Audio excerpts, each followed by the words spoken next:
todos. Hoy día estoy con el periodista y analista político Diego Acuña. Diego, bienvenido, gracias por estar acá.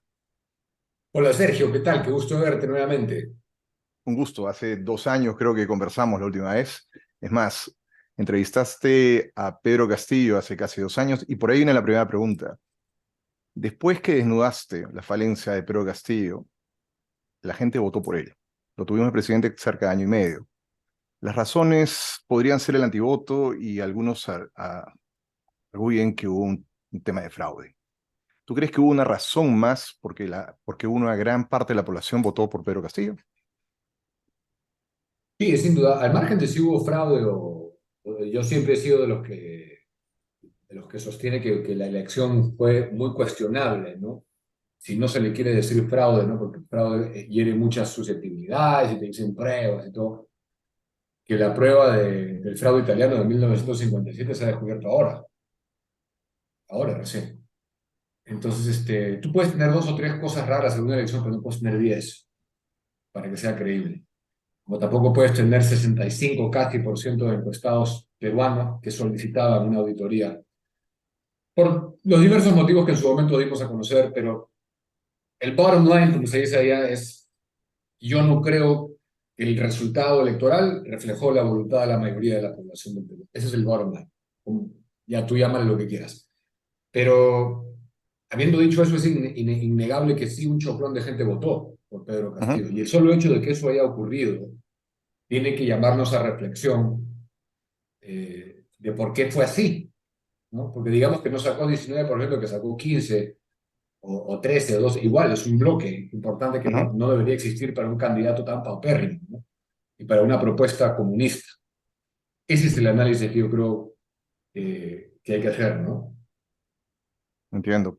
Ahora, justo conversábamos antes de grabar que la región hoy día tenemos, si hablamos de Sudamérica, tenemos 7 países que están en manos de gobiernos de izquierda. Paraguay, Uruguay, por ahí que Paraguay sale, Uruguay mantiene la derecha y Ecuador no sabemos qué va a pasar. ¿Crees qué es lo que esperas tú para el futuro de Sudamérica en los próximos años? Lamentablemente, estas izquierdas que han entrado no son cualquier tipo de izquierda, ¿no? Son movimientos de izquierda radicales que quieren refundar, reconstituir sus países. Porque si fuera una izquierda democrática, por más de que no seamos proclives a participar de ella o no sea nuestra ideología predilecta y todo, habrían ciertas, digamos, bases, ciertos cimientos que se respetarían. Pero cuando tú quieres refundar el país mediante nuevas constituciones, es un tema muy distinto, ¿no? Muy distinto. Yo he visto uno a uno caer los países. Felizmente en Perú estamos aguantando. Yo tengo gran esperanza en que el Perú no vaya a volver a creer en una izquierda como la que nos ha gobernado con Pedro Castillo y que nos hemos salvado, porque ahorita, en este momento podríamos estar no teniendo esta conversación y ya de repente yo hubiera tenido que estar ahí en Miami contigo, porque Probablemente. desde que ganó Pedro Castillo, nosotros hemos estado amenazados, esperábamos el día en el cual allá en el canal recibíamos amenazas, nuestra seguridad estaba en riesgo. Entonces, hace un tiempo muy difícil, pero respondiendo a tu pregunta, yo creo que lamentablemente, por ejemplo, ahora Ecuador va a caer, ¿no? De los que han anunciado ya su postulación en las elecciones que se van a venir ahora, creo que es en agosto, no hay nadie que sea de derecha y es una pena, ¿no? Es una pena. Pero yo tengo gran esperanza también de que Javier Milei pueda lograrlo en Argentina. Ya se ha mantenido en Paraguay, desde luego que en Uruguay. Y la próxima constitución de Chile va a ser una constitución de derecha. Eso Van a esperamos. tener que votar entre el bloque de Castro o una constitución pinochetista, básicamente. Lo cual es delicioso, ¿no? De presenciar. Vamos a tener que ver a un gobierno presidido por un comunista de Starbucks, realmente, ¿no? Porque es una persona que ni siquiera sabe, no alcanza a decir eso. Son vergüenzas. Para un presidente Boric como para un país como Chile es como Castillo para Perú. Porque acuérdate que Chile es un país que entró al primer mundo, ¿no? En todos sus indicadores, entró al primer mundo. Es que Boric es una caricatura, ¿no? Un cantinflas, pueda ejercer la presidencia, para mí es como Castillo en Perú, ¿ah? Y yendo a Colombia, ¿qué opinas de la situación de Colombia con respecto a Petro y Petro con el Perú? O sea, ¿qué opinión te genera? ¿Qué te opinión genera de que Colombia haya votado por Petro y qué opinión te genera la relación entre Perú y Colombia actualmente?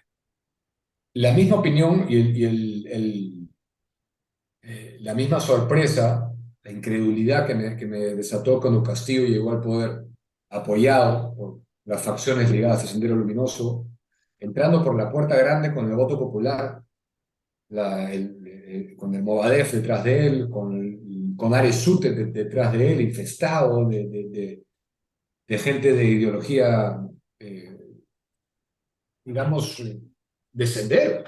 Eso es lo que era. Y que el pueblo le haya podido dar el voto para que entren por la vía democrática. El sueño de Abimael Guzmán, ¿no? El sueño de Abimael Guzmán. Entonces, me genera lo mismo una persona, un ex militante terrorista del M-19 como Petro, que todos sabemos por qué le decían lo que le decían, ¿no? No lo voy a decir acá, pero y un pueblo muy culto, ¿ah? Tú bien Sí. sabes, Colombia no es Perú. Colombia es un pueblo generalmente de mucha lectura, de mucha lectura. Todas las provincias. Entonces se ha podido calar ese discurso de odio, ese discurso absurdo, anacrónico ahí, y ya estamos viendo que está comenzando con las primeras expropiaciones y todo. O sea, es una decisión de vida. Si no puedes zafar de ello, es una decisión de vida. Perú ha tenido suerte, pero es un proyecto totalitario en su conjunto. Ajá. Las huestes del Foro de Sao Paulo, en su relación con Perú, en sus opiniones de Perú, no solo Petro, sino AMLO, Daniel Ortega, Maduro, Evo Morales, es una cofradía, ¿no? Porque el Perú es laminador, evidentemente. Perú es laminador y la han perdido. Ellos estaban seguros que ya el Perú lo tenían en el bolsillo. Dijiste tú en uno de tus últimos editoriales que el rival o el peligro que tenemos más grande ya no es el socialismo ni el comunismo, sino el progresismo. ¿Por qué lo dijiste y qué piensas, cómo definirías al progresismo?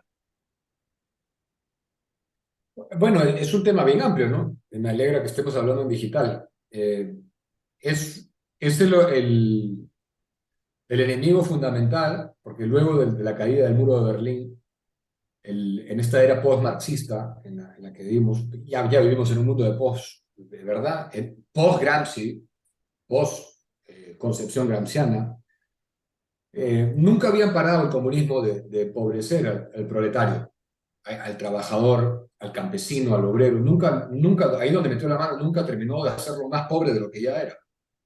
Y de desesperanzarlo, lo cual es peor. No es igual quitarte lo que yo tengo, quitarte la esperanza de que puedas hacer algo que tú quieras hacer.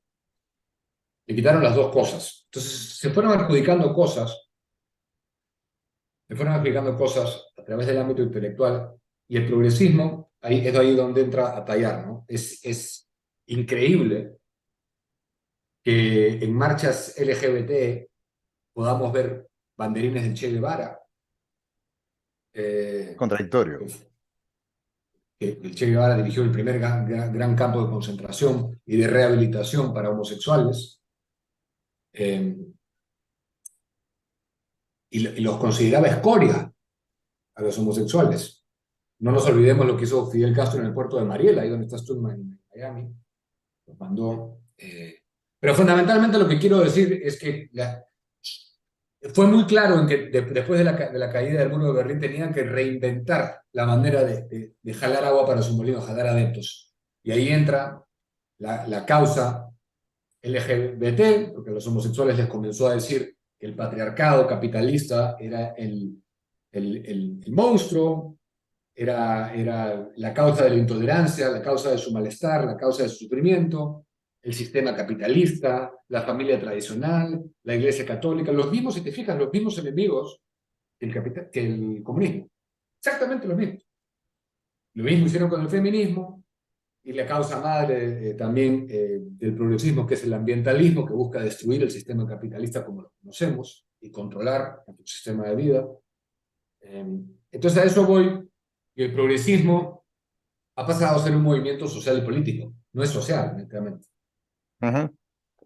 Hay partidos progresistas. Entonces Ahora, claro, se metió en la política. esas banderas que defiende el progresismo, que parten, como dices tú, de los movimientos LGTBIQ+, del ambientalismo o ecologismo, del animalismo y de la defensa de las minorías raciales. O sea, si las ves como suenan, o sea, las ves en simple, podrían ser defensas de un movimiento liberal. El problema es cómo llevan la defensa. Es decir, ellos no buscan la igualdad, ellos buscan que esas minorías sumarlas a sus huestes. Y el problema es que uno puede pensar de esa forma, el problema es cuando usas al Estado, ¿no? Ahora, Sí, estos, claro. estos grupos han entrado al Estado, ¿no? Sobre todo en Occidente, porque este fenómeno es un fenómeno de Occidente, incluye Occidente a Latinoamérica, Estados Unidos y Europa. Yo no creo que esto pase en Japón, en China, ni en Corea del Norte, ¿no? No, desde luego que no. El tema es cuando ya eso, o sea, a mí lo que me da pena de esto, y por eso es importante leer la labor que estamos haciendo, empaparse bien para que no utilicen a la gente, es cuando al de buen corazón, el que legítimamente quiere tener empatía por el que es distinto, el que es una minoría, en este caso, lo usan como carne de cañón para su propia ventaja política, eh, que es avanzar sus movimientos, ¿no? La izquierda se ha adjudicado estos movimientos porque, como estás diciendo, no es un tema de tolerancia. Para comenzar, todo el espectro político y social hoy en día está sexualizado. Hablamos de sexo de maneras que no deberíamos hablar de sexo, o en temas que no deberían tener ningún tipo de asidero. Todo está sexualizado, sobre todo para los niños. ¿Por qué Ujú. es tan importante la orientación sexual? ¿A quién le importa? Tu orientación sexual, o si tú te percibes un lapicero, un cocodrilo, un perro, un gato, gordo, bajo, alto, flaco, no me interesa. Pero tú, a través de la fuerza coercitiva del Estado, no me tienes que forzar a participar de tu delirio, ni a cambiar mi manera de hablar, de expresar, de comportarme, ni imponerme verdades para mi familia, ni para mis hijos, ni desde luego forzarme a costear operaciones de cambio de sexo, bloqueadores de hormonas, etcétera, etcétera, etcétera. Entonces, acá ha habido un fallo el viernes que yo denuncié el domingo último, que cambia todo, nunca ha existido en este país. No sé si tú lo viste. Sí, ¿Lo de viste? una mujer que se hizo pasar ahora por hombre, en cambio de En DNI. Cusco, ¿ah? No, ni Ujú. siquiera en Lima, que tú me puedas decir, bueno, Lima, que ya está. No, en Cusco. Es bien, es muy emblemático, es muy simbólico que haya sucedido esto en Cusco, porque eso abre una puerta muy peligrosa. Porque si el Poder Judicial va a comenzar a emitir fallos en base a la autopercepción subjetiva de uno y dejar de lado toda realidad objetiva, ahí tenemos un problema ya. No vamos a tener un país ya en base a información que el Estado pueda manejar. O sea, yo violo a una mujer ahorita y después digo que me autopercibo mujer. Y matemos dos pájaros de un tiro. No solamente me autopercibo mujer, sino me autopercibo de 15 años. Me tienes que mandar a una cárcel de mujer y ni siquiera de adultos, sino de niños. La O sea, a eso, pedofilia, a eso va, ¿no? A claro, eso, a ese a absurdo. eso va, a eso va. Y vamos a ver cuánto tiempo va a tardar en la manada comenzar a reclamar lo mismo, porque esto es un proceso judicial, ¿eh? Que Ujú. ha terminado dándole la razón y ordenándole al municipio que reescriba su acta de nacimiento, cambiando la historia, una historia que validó el Estado peruano. Es muy grave, ¿eh? Y muy triste. Esto abre una puerta muy peligrosa. Ahora, esto ya ocurre en Argentina y en España, y me parece que en Estados Sí, Unidos igual. Eh, no hay todavía una masiva respuesta negativa de esto, hasta ahora por lo menos.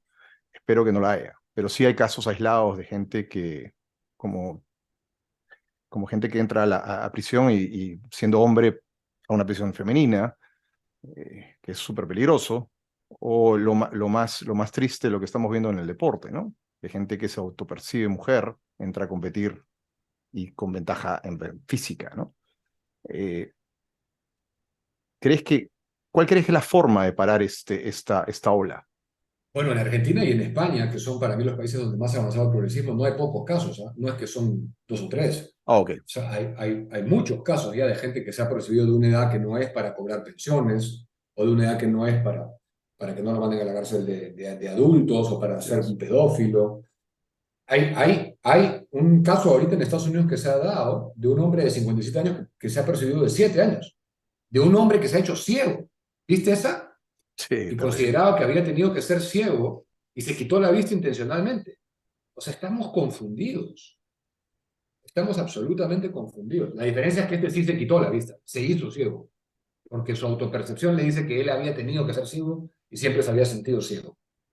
Pero el fallo judicial que yo te digo, para redondear esa idea nada más, es tan grave porque la sentencia del juez en sus conclusiones dice que ni siquiera es necesario una operación de cambio de sexo. Basta la autopercepción en tu examen psiquiátrico, psicológico. Ujú. Ahora, escucho a Agustín Laje y creo que a Miklos, ambos coinciden en el punto en de que hay alguien detrás de esto. Yo personalmente no soy conspiranoico, no creo en esto. Yo creo que es una moda que coges lo que te interesa para un beneficio personal o el beneficio partidario. ¿Tú crees que esto es parte de una gran No, conspiración? no, pero no es una conspiración. No es ¿Mm? una conspiración. Hay alguien detrás porque hay alguien detrás. O sea, igual como detrás de la derecha hay alguien detrás y siempre hay alguien detrás. Por supuesto que hay alguien detrás. Los hemos dado a conocer. Son importantes financiadores, por ejemplo, del sistema interamericano de derechos humanos. Gente como Y cuál es el beneficio de estos benefactores? ¿Cuál es el beneficio? ¿Qué es lo que ellos po- obtienen? poder, poder. Lo que obtiene Soros financiando acá, lo obtienes poder. Obtienes negocios, ganancias, dinero, plata, control de la gente. Estás asociado a los partidos que mueven a estas masas, muchos de los cuales llegan al poder. Hay un orden aparte detrás, que por eso existe agendas como la 2030, ¿no? Que quieren dominar la población. Para comenzar, con el empuje del aborto se busca frenar el nacimiento y controlar, ¿no? La Ahora, pero población. si lo vemos de esa forma, China e India suman 3.000 millones de personas de un mundo con 8.000 millones de personas. Eh, Esto solo ataca a Occidente, eh, porque realmente yo no veo que países de Asia o África se sumen a este tipo de olas de progresismo. Entonces, si es que estamos descartando prácticamente la mitad de la población mundial, los que nos estamos haciendo harakiri somos Occidente. Nos estamos disparando Absolutamente. los pies. Por eso es que justamente, siempre alertamos, por ejemplo, de los peligros de lo que sucede con TikTok. TikTok tiene estupidizada es que eso es lo que es una guerra de ese tipo. A la gente, a las chicas haciendo TikToks, ¿no? Y a los que están en China les están enseñando física, matemáticas, química, computación, tecnología, todas las herramientas para, para poder salir adelante en esta materia, ¿no? Pero a ver, el Estado chino ya controla su población rigurosamente, ¿no? O sea, estás hablando de que De la otra cúpula forma. de poder Ujú. no la van a soltar jamás, ¿no? Lo que cambia son los mecanismos que pueden usar, pero de que van a ser de la minoría que controla el orden, ya lo son. O sea, no va a salir el Partido Comunista nunca de ahí, y lo que No, ellos digan se va a tener que hacer. Entonces, lo que no queremos es perder las libertades para los que la tenemos, no queremos perderla, porque, no sé si viste, por ejemplo, el caso de las ciudades inteligentes, este concepto que se ha acuñado, ujú. eh, eh, perdón, las ciudades inteligentes no, se llaman las ciudades de 15 minutos. Ah, ok, la distancia Que que todo todo lo puedes debe hacer quedar en a 15 15 minutos. minutos máximo. Máximo. Ujú. Y ahí tiene que vivir la humanidad. Pero no es secreto, ¿ah? O sea, a lo que voy es, no es conspiración. O sea, lo que Miklos, por ejemplo, nos alertaba hace 2 o 3 años y le decían que era un conspiranoico, ya estamos ahí. Tú has visto a uno de los directores, de los investigadores más importantes de Google, ya renunció, porque se ha friqueado de la inteligencia artificial y de cuán cerca estamos de que tome el control y el ser humano ya no pueda seguirle el hilo, que no pueda seguirle el ritmo. Y si Ujú. seríamos nosotros sirvientes. Ese es el verdadero tema con el progresismo. El progresismo no es netamente un tema de los gays, no, no, es el juego que le hace a las tecnologías convergentes para que luego se cree un ser humano perfecto, a lo que solamente puedan acceder unos cuantos pocos y el resto muera, sean eliminados paulatinamente, mediante el transhumanismo, ¿no? Ok, no estoy al 100% de acuerdo, pero entiendo el punto. Entiendo el punto. Y pasando al tema político, continuamos en eso.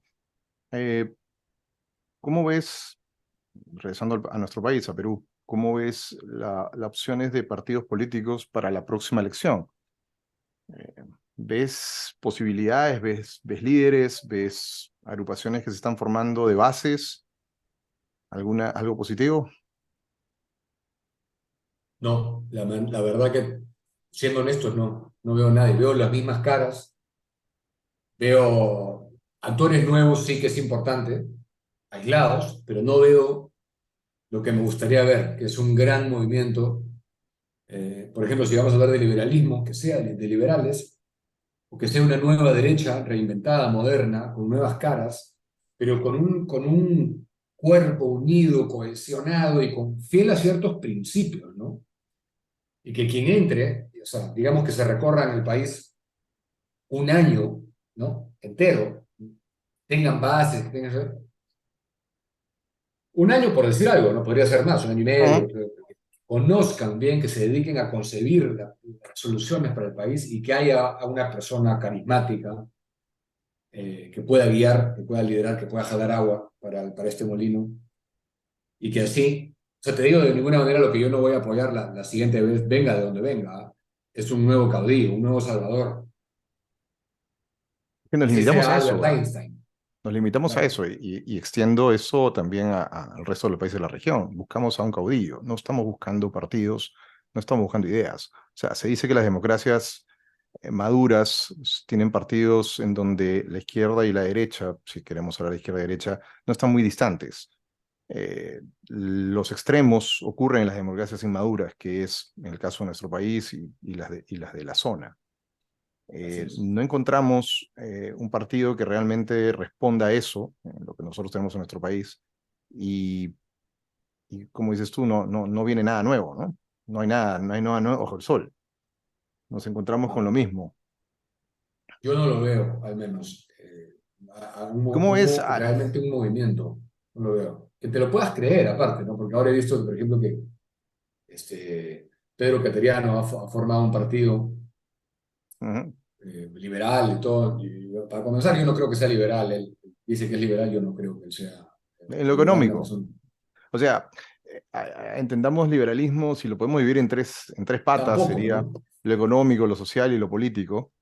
Probablemente algo en lo económico, pero más nada. En lo social está asociado Tampoco siempre a creo que en lo gente... económico, una persona que ha sido premier de Humala, que ha estado tan ligado a un gobierno Tienes razón.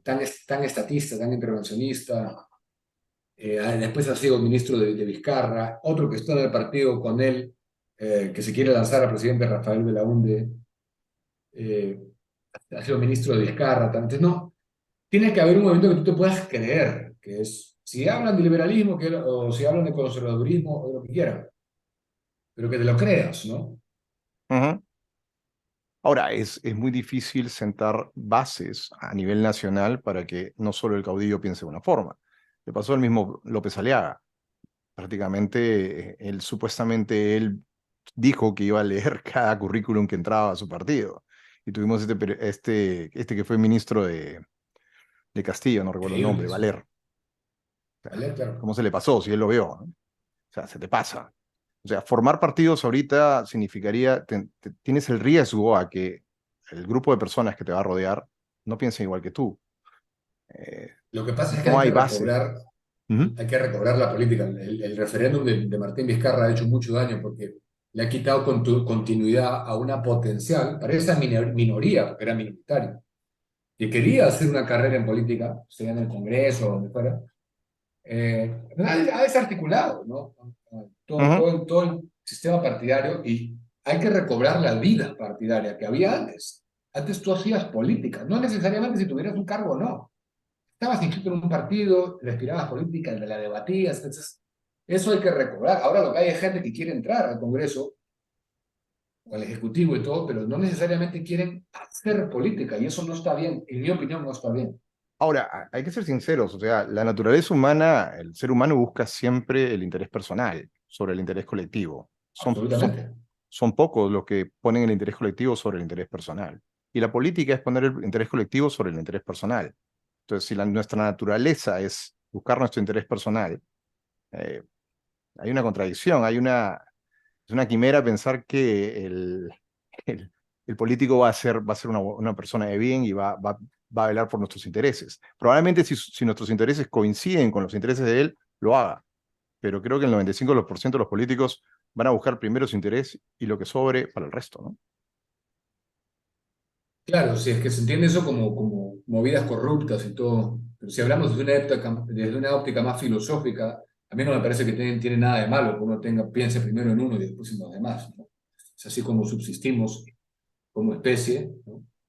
Y tampoco me parece correcto caer en discursos que pueden ser populistas o demagógicos, como que yo me voy a poner siempre de lado y siempre primero van a estar ustedes, o sea, porque como tú dices, va contra nuestra naturaleza. Lo que hay que entrar es con un discurso, con propuestas claras, discurso coherente, un equipo que lo puede ejecutar y no ser corrupto, sencillamente. No entrar a robar.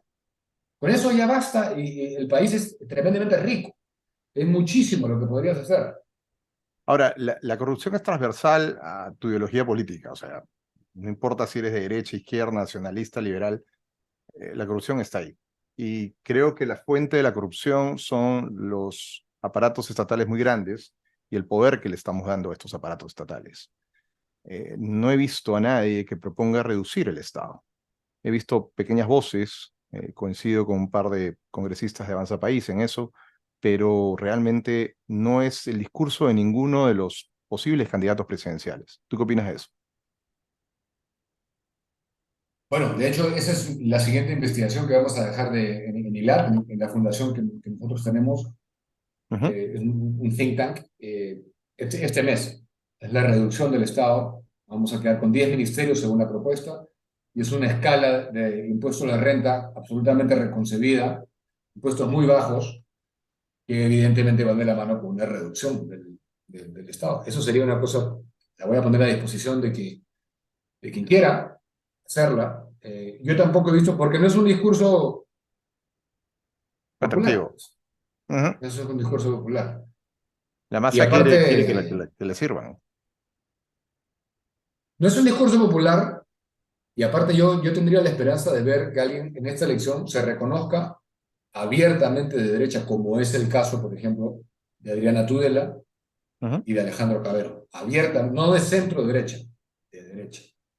Sí es verdad que puede haber corrupción en la derecha, nadie niega que puede haber corrupción donde sea. Ahora, eso no se compara a una izquierda que No, la captura base de ellos es el, cebarse del el, Estado, ¿no? el aparato, ¿no? Potencialmente nadie está exento de ceder ante una tentación de un negocio. Por eso es justamente que como liberales consideramos que el poder es tal el peligro de tenerlo que debe ser absolutamente limitado.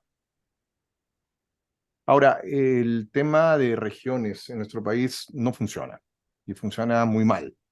Ni en otros países, el tema de las divisiones por estados funciona mejor, probablemente porque se hicieron de origen así, porque nacieron los estados federales. En nuestro país nace una república unitaria y hace unos años nos convertimos en una república unitaria, pero con regiones y con presidentes regionales que no tienen la capacidad de gasto. ¿Qué puedes sugerir para regresar a un sistema unitario o mejorar lo que ya hay? ¿Qué propones? Es una discusión que hemos estado teniendo con un grupo de personas, sobre todo, que escriben para ILAT. Hay una propuesta inclusive de federar el Perú, pero la federalización acá no va a funcionar. Es un país muy chico también para hablar de federalización, como lo podrías hablar en Brasil o en los mismos Estados Unidos, ¿no?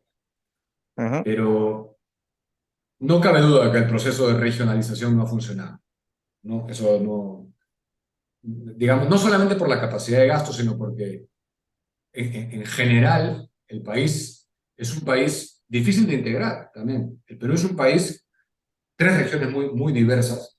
Integrarlo físicamente es muy difícil. Cerca de Lima nomás, te vas tú a 5, 6, 7 horas y ya estás escalando, o sea, no es así. Entiendo, sí. Entonces es muy difícil, ¿no? Y yo creo que faltaron, no te olvides, Sergio, que faltaron las reformas de segunda generación. En la década de los 90 se hicieron unos cambios que había que hacer, Ujú. pero el sector privado se ha ido así y el público se ha ido así, ¿no? Es verdad. Y no hay. Eh, sí, puntualmente de la regionalización yo creo que sí se debería dar marcha atrás eh, y ver de qué manera un Estado más chico y más eficiente, centralizado, puede encomendar ciertas obras en un contexto de sector privado, ¿no? Ujú. No ficticiamente. Yo exploraría esa opción. Ahora, lastimosamente, esa opción tiene que venir por el Congreso y volvemos siempre al perro que se muerde la cola. O sea, no salimos de eso. Yo, Congreso, en realidad debería venir del Ejecutivo bueno, esa es una propuesta propuesta. de ejecutivo, pero tiene que pasar, es una propuesta constitucional. Tenemos que cambiar la estructura del Estado. Sería cambiar efectivamente el esquema del Estado en general. Tiene que pasar. Y es más, eso debería pasar también por la gente, ¿no? Seguramente. Pero nadie lo ha propuesto. O sea, se ha hablado de esto, Ujú. pero una propuesta de reconciliación. Es que a nadie le interesa. Cuando llegue el momento, se dedican a hablar de otras cosas. Campañas, en los fragoles. Eh, y es un país muy complejo el nuestro. No es un país fácil. No, para nada. Es un país muy complejo. Por ejemplo, el tema del impuesto a la renta, que te voy a compartir cuando lo tengamos, que ya es pronto. Ujú. Eh, Cuatro brackets, fundamentalmente. 5, 10, 15 y 20% del bracket más alto pagaría 20% de impuesto a la renta. El más alto, ¿ah? Pero después, ¿quién, salvo que seas realmente un tipo ya que quiere vivir, ¿no?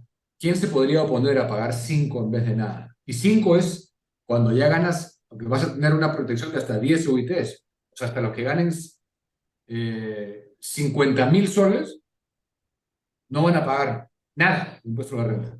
A partir de 50.000 soles en adelante vas a pagar 5%. De 50 a 100.000 soles pagarías 5% de impuesto a la renta. O sea, es una propuesta para formalizar a todos los que están fuera del sistema en ese momento. Sí es, fundamentalmente, porque el impuesto a la renta no te mueve mucho la aguja. Eh, Bueno, en el Perú creo que lo que más mueve es el IGB, ¿no? Por la necesidad, porque nadie está dentro del sistema. IG, IGB, ISC, varios otros, son Y bueno, 65% de la recaudación. lo que pagan las propias empresas, regalías, etcétera. Eh, Sí. ¿Crees que pagamos muchos impuestos? O sea, los pocos que pagan mucho impuesto, o sientes que, bueno, somos un 18% del IGB, es alto. No en la región, pero Claro, comparado con Estados Unidos, que no supera el 10 en promedio, es bastante alto. por supuesto. Ya, o sea, aparte es un hecho, no es una cosa fáctica, pagamos demasiados impuestos. El otro día he dado a conocer una lista que sumaba poco menos de 500, 400 y tantos impuestos nosotros pagamos acá. Solamente si trabajas con esos dos o tres, ya pongamos el selectivo de consumo, estás en más del 50% de cada sol, digamos, ¿no? Para hacer un cálculo fácil y redondo, ¿no? 29,5 más 18, y en un estado que ni siquiera lo ves, Es verdad. ni siquiera lo ves. Entonces, yo siempre he sostenido, tengo como liberal, que el impuesto a la renta me parece un robo legal, ¿no? Un robo. Pero estaríamos dispuestos a tener una concertación mucho más ecuánime con algo así. Para comenzar, el código tributario no es fácil de entender, las deducciones. Todo. En esta propuesta vamos a dejar uno simplificado y que todo el mundo pague algo en vez de nada. Todo el mundo debería pagar algo para existir para su Estado, para que ellos existan también al revés, ¿no? No hay Ujú. padrón, Tú no sabes quién está ahí, cuánta gente no tiene DNI, eh, y lamentablemente son tildados como enemigos. Porque si yo fuera informal, a mí no se me ocurriría formalizarme. Si yo fuera un verdulero, un emolientero, un carpintero, un zapatero, yo no, ¿cuál es mi motivación para ser formal? No, no hay ninguna. O sea, que Estarías ponerme la perdiendo mano nada al pecho más. y decir, mira, estoy haciendo lo correcto. No, tenemos que hacer que tenga sentido formalizarse, lo que tú dijiste en antes. La gente se mueve en base a intereses. Eso Ajá. es una naturaleza humana, no lo vas a cambiar tú con ninguna ley. Ahora, pero es que los servicios que damos son malos. O sea, si yo me formalizo y sé que voy a tener una buena seguridad social, bueno, de eso vamos a hablar ahora. Voy a tener un buen sistema de salud, voy a tener seguridad y voy a tener alumbrado en las calles, vale la pena hacerlo. Pero si me formalizo y lo único que voy a hacer es perder dinero, pues definitivamente no tiene ningún sentido, ¿no? Y claro, absolutamente. Partamos con lo primero, lo más que has dicho, seguridad. Que tú sabes que vas a pagar 5% y vas a estar tranquilo en la calle, Ujú. resguardado. Lo otro es más debatible, ya podríamos entrar en una discusión filosófica en el cual si la gente tiene derecho o no a los servicios de otra persona. Me refiero a un nivel esencial, filosófico. Obviamente nadie está diciendo que se va a anular todo. Yo digo que no, yo Ajá. digo que no. Esa es mi postura liberal. Yo no tengo derecho gratis a que tú me atiendas a mí, a que tú me enseñes a mí sin dar nada a cambio. Todo intercambio generalmente es por mutuo acuerdo y ambas partes se enriquecen en un contexto de libertad. Exacto. Ahora, pero estamos Salvo hablando de que un tú contexto. voluntariamente decidas, ¿no? Yo quiero dárselo porque se me da la gana, se lo regalo. Ahora hablando Entonces, de la seguridad social, por ejemplo, y de las AFPs que tenemos. sí, el sistema, la ONP está quebrado, es cuestión de tiempo antes de que se tenga que anular. De hecho, yo creo que ya se debería prescindir de la ONP y del sistema de pensiones en general, ¿no? Pero no te olvides que aparte en gobiernos tan frágiles, en sistemas tan frágiles como Perú, siempre estamos dependiendo del gobierno de turno, de que no se tire esa plata. Como había un proyecto de ley de Sigrid Bazán que ha sido archivado la semana pasada, pero es una gran noticia, que ponía a disposición del Estado el sistema previsional de, Ujú. de los contribuyentes, de los aportantes, ¿no? Sí. Eso era básicamente, eso era una estatización de las pensiones. Ese es otro motivo por el cual no debería estar manejado un Estado tan precario como el Perú, pero fundamentalmente porque viviendo en libertad cada uno debería elegir dónde lo quiere meter. Bueno, y el ahorro y la forma y la posibilidad de adquirir un seguro es de hecho libre, ¿no? O sea, los sistemas de pensiones aparecen hace 100 años en Alemania y se exportan con el estado de bienestar prácticamente a la mayoría de los países. Eh, pero antes la gente vivía de viejo también. O sea, no es que sin sistemas de pensiones la gente no vivía. La gente vivía de otra forma. La gente tenía más hijos, se ayudaba con la familia, se ayudaba con el vecino, mutualizaban en pequeños grupos. Hoy día cada vez dependemos más del Estado y es lo que queremos hacer es depender menos del Estado. A mí no me parece para nada mal el sistema de AFPs. El problema es que ahora el Congreso ha hecho que le metamos mano y por el tema de la pandemia y ahora están haciendo otro tipo de proposiciones para seguirlo eh, les quitándole dinero. Y al final ese sistema de AFP no va a servir para nada porque vas a llegar a una pensión de 20 soles. Eh, es difícil en un país como el nuestro, es un país pobre, pero no hacemos nada por cambiar eso. O sea, definitivamente queremos seguir siendo pobres, queremos seguir viendo la asistencia y como decimos hace un momento, no hay una propuesta de cambio hasta ahora, no aparece.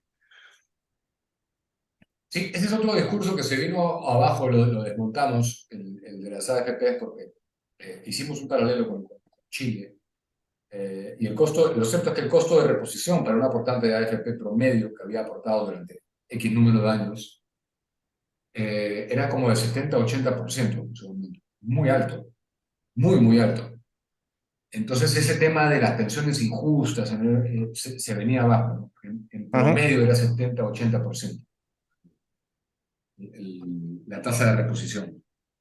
Pero sí, como te digo, o sea, todos estamos anhelando que venga un proyecto que nos represente, ¿no? Y que pueda tener el control de los destinos del país.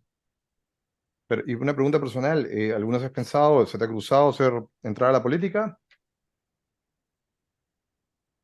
No, mira, el Perú es un país, es muy peligrosa la política. Ujú. La política como, digamos, como actor protagónico. Acá tenemos un sistema en donde la justicia se ha politizado. Si en Estados Unidos se ha politizado ya la justicia, imagínate en Perú, en donde alguien puede decir, sí, este se metió $1 millón, yo lo vi y todo ahí, y un fiscal puede pensar que te puede juzgar, te impide la salida, te mete adentro y se acabó tu vida. Es verdad. No hay un sistema de justicia. Entonces, yo creo que en la tribuna que estoy ahorita yo puedo contribuir.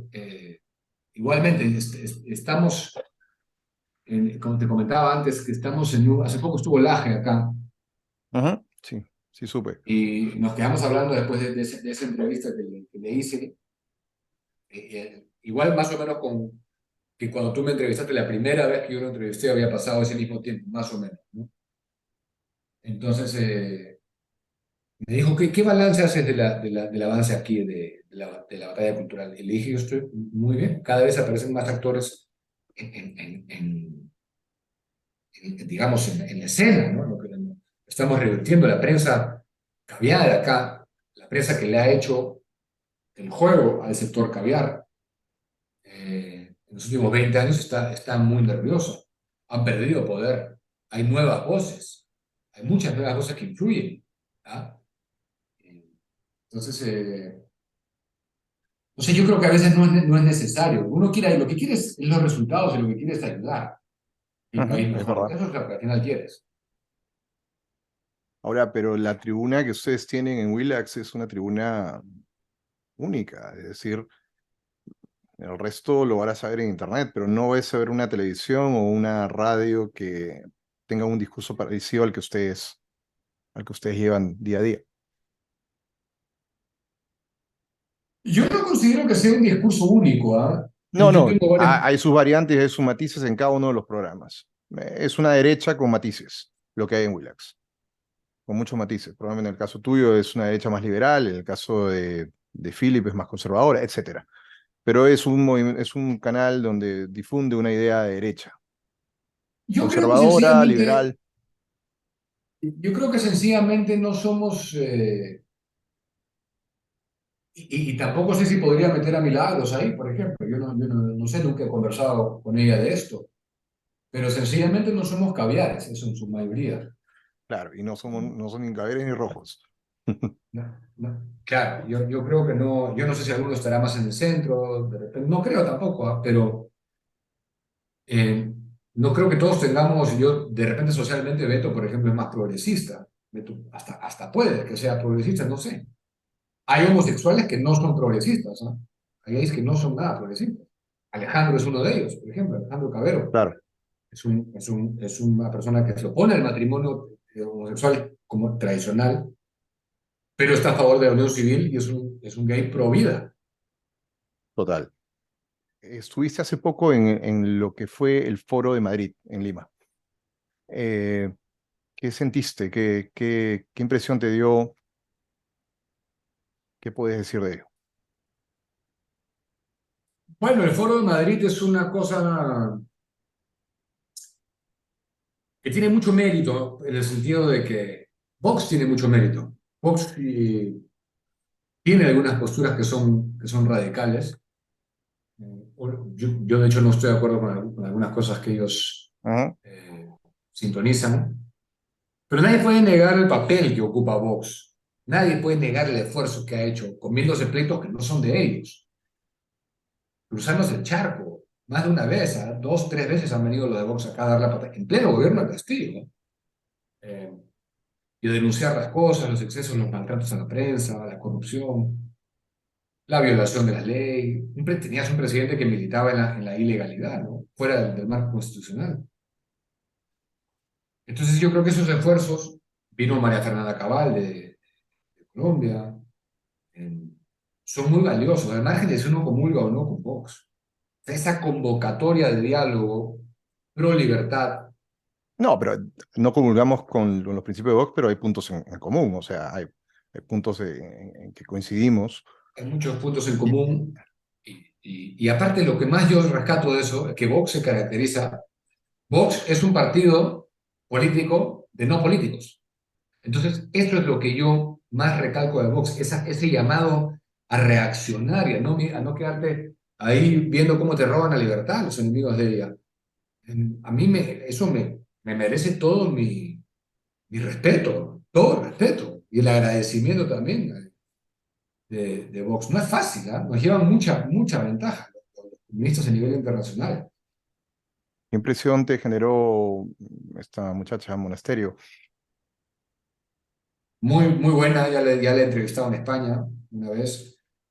Es una mujer que tiene es muy carismática, tiene una manera de comunicar privilegiada. Sus Ujú. discursos, en sus entrevistas, tiene argumentos muy interesantes, ejemplos siempre que saca bajo la manga. Tiene una voz maravillosa. Entonces, que es una figura muy interesante de escuchar y de entrevistar. No sucede a veces eso con muchos políticos. Es verdad, tiene ese carisma. Ahora, y como un consejo final, ¿qué crees tú que deberíamos hacer, yo y quien escucha este programa, para defender la libertad y hacerle un pare a estos movimientos comunistas, caviares, progresistas? ¿Cuál es el consejo que podrías darnos? El- yo te daría el mismo consejo que me di a mí mismo cuando comencé en este camino del periodismo, que es justamente entrar y dar la batalla y ver a dónde te lleva. En este caso, a mí me llevó a la televisión, pero yo lo que quería era defender los principios en los que creo, mis ideas, que no tenían absolutamente ninguna cabida en la prensa tradicional que yo veía. Y fue sumando y ganando, hasta que hemos construido una audiencia en edición especial en el programa, que es una audiencia bien particular, ¿eh? No es la audiencia necesariamente que ve el prime time de Willax de lunes a viernes. Eh, y se ha llenado un vacío. Te doy el mismo consejo, métele fuerza a tu canal. Lo que necesitamos es que más voces se unan en defensa de esto y estén presentes en la batalla, pero no es extemporánea, sino diaria, porque la batalla hay que darla. Es verdad. Bueno, Diego, muchísimas gracias. Gracias por tu tiempo. Realmente ha sido agradable conversar contigo. Y nada, Ahora yo te voy a hacer espero. una pregunta a ti, que me ha Dime quedado tú, pensando, dime tú. porque es raro para mí estar en el otro lado. Cuando tú preparas entrevistas, te dedicas a eso todo el tiempo, todas las semanas. Es raro estar del otro lado y que te hagan preguntas. Pero me quedé pensando en esa locución que tuviste, esa intervención en la que dijiste yo no estoy de acuerdo, y hablábamos de India y China, y quería saber por qué. Quería saber por qué no estabas de acuerdo en que no es una conspiración, sino son unos ciertos grupos de influencia ejerciendo su poder para un nuevo orden mundial. ¿Cuál es tu percepción? Porque no creo que es una conspiración, porque normalmente la conspiración como tal es una respuesta a llenar vacíos de algo que no conocemos. Usualmente algo que nos genera duda, está la respuesta factual y está la respuesta nebulosa que puede alguien decir, este da una explicación conspiranoica. Las Torres Gemelas, por ejemplo, es uno de los casos. Probablemente la única conspiración que tendría un poquito de más de sentido, pero los hechos estaban ahí y alguien dijo, no me gusta esta verdad, voy a poner esta otra. Ahora, ¿por qué no podría ser una conspiración? Yo siento que las olas políticas son como modas. En algún momento la moda era el socialismo, el comunismo. No había un líder detrás de este movimiento comunista en los principios de los años del siglo XX, pero sí hubo movimientos independientes. Probablemente Rusia tenía interés en Asia, en China, y posteriormente China tuvo interés en Vietnam, en Laos, en los países alrededor de ellos. Posteriormente tuvieron intereses en Cuba. Pero eso era abierto, eso se veía. Ahora, si tú estamos hablando de que la conspiración, regresando al punto, estamos hablando de que la conspiración eh, de reducir la tasa de natalidad en el mundo, probablemente orquestada por la ONU, probablemente orquestada por alguna ONG o probablemente orquestada por Soros o por más de uno, el Club Bilderberg o como le llamamos. ¿Por qué solo es en Occidente? O sea, es decir, ¿por qué si queremos hacer una conspiración para reducir la tasa de población del mundo, solo me estoy enfocando en el área más pequeña? ¿Por qué no me enfoco en el área más grande? Bueno, porque son mucho más permeables. ¿Tú crees que este tipo de... Claro, son más permeables, pero bueno, comienzo yo, por ejemplo, comenzamos a reducir la tasa del mundo y ya se está dando, definitivamente el estilo de vida es lo que está haciendo reducir las familias numerosas. Desde que el momento en que la mujer trabaja, genera posibilidades de que no quiere tener más de uno o dos hijos. Probablemente antes, bueno, no es que no trabajara, pero trabajaba en casa y su No, no, trabajo era en casa. eso es distinto. Todo lo que Ujú. se da espontáneamente y naturalmente tú lo puedes ver. Nosotros lo que condenamos es la agenda forzada. Tú te das cuenta claramente cuando algo no es natural. No, Las definitivamente películas viene que por... Disney saca hoy en día no son naturales. No es No, un cambio no, natural. es verdad, pero se tira como te dije un momento atrás, se dispara a los pies, es decir, saca producciones que no funcionan. Hoy día sacaron, o creo que es mañana, sale La Sirenita, versión una niña, una muchacha negra, cuando La Sirenita es un cuento europeo, creo que holandés, y la niña era Claro, blanca, por pelirroja. ejemplo eso. La, el, O el pero feminismo radical. El ujú. feminismo radical. No son cambios que defienden la mujer. Si hay una mujer que trabaja y legítimamente no quiere tener porque no quiere, está bien, pero tenemos que analizar la historia pero, de pero cómo se ha dado el veamos, cambio. ¿cuál sería el beneficio de Disney de querer impulsar ese tipo de agenda? Aparte que sea un impulso ideológico de que yo creo en esto, Es que no hay el un beneficio beneficio es económico. económico. Económico están perdiendo dinero. Esta señora, Ahora, la Jada Smith, la esposa de Will Smith, sacó esta versión en Netflix de Cleopatra Negra y el 1% que tienen Rotten Tomatoes es espantoso. O sea, se disparan a los pies. O sea, pero eso es lo que vemos. Eso es y, lo que nosotros vemos. Los estados financieros, en la taquilla y todo. Pero la gente que controla la toma de decisiones impulsa estas agendas. Por eso ocurre, no solamente con Disney, con la moda, con la música, con la televisión, está en todos pero lados. pasa del otro lado. A ti te tiran de ultraderecha. Y dicen que ahí detrás hay intereses de las grandes corporaciones y que prácticamente Estados Unidos te financia. Eso es lo que piensa la gente de izquierda. Ellos piensan de que tú estás financiado por una gran corporación, no sé, el gobierno de Estados Unidos, o no sé, alguna gran corporación. Ellos lo ven así, pero tú sabes en el fondo que tú estás trabajando por tus ideas propias de la defensa de la libertad.